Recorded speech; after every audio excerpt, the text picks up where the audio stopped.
There once lived a wealthy man in a bustling town, known far and wide for his immense fortune. However, despite his riches, he was notorious for his stinginess. He never spent a dollar on himself or others, never donated a dime to charity, and always wore worn shoes and tattered clothes. His mansion, although grand, was sparsely furnished and lacked any signs of warmth or hospitality. This man, whose name was Raghu, had a solitary existence. Throughout his life, he kept to himself and avoided any social gatherings or charitable activities. His only companion was his personal tailor, an old man who had served him for decades. The tailor, though, had passed away a few months earlier, leaving Raghu truly alone. One day, Raghu fell seriously ill. His condition worsened rapidly in worse innocence, and soon he was bedridden, unable to tend to his business or count his money. It became clear to everyone, including Raghu, that his days were numbered. One by one, his family and neighbors came to pay their formal respects, though their visits were more out of obligation than affection. Among the visitors was the young son of Raghu's late tailor. This boy, named Kavi, was only 15 years old, but was known for his wisdom and keen understanding of human nature. When Kavi arrived, Raghu, sensing his end was near, said, "It seems that I will not last long here. My moment to rise to heaven has come." Kavi, aware of Raghu's notorious miserliness, responded thoughtfully, "Oh, uncle, my father is already in heaven. He often told me that he wished to sew rich garments for the gods, but he forgot to take his needle with him. Will you please take this needle with you and give it to him?" Raghu, eager to avoid any act of giving during his lifetime, readily agreed.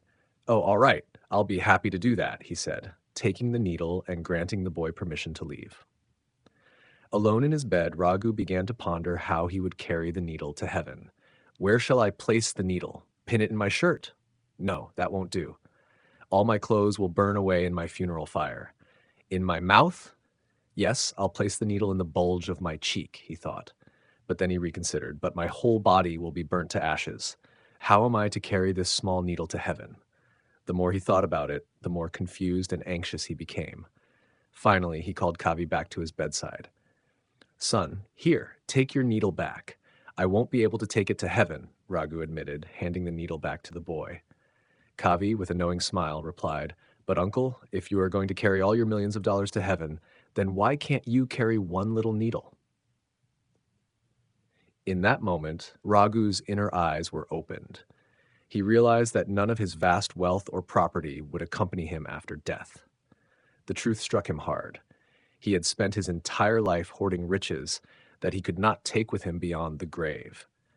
Filled with regret, Raghu prayed to God for forgiveness for his past wickedness and promised that if he survived his illness, he would dedicate his wealth to charitable causes.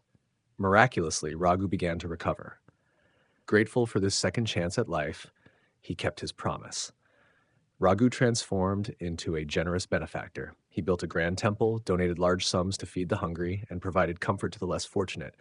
His life took on new meaning as he saw the joy and relief his wealth brought to others. The story of Raghu teaches a profound lesson. Only the wealth spent in the service of God, his devotees, and the needy is worthwhile.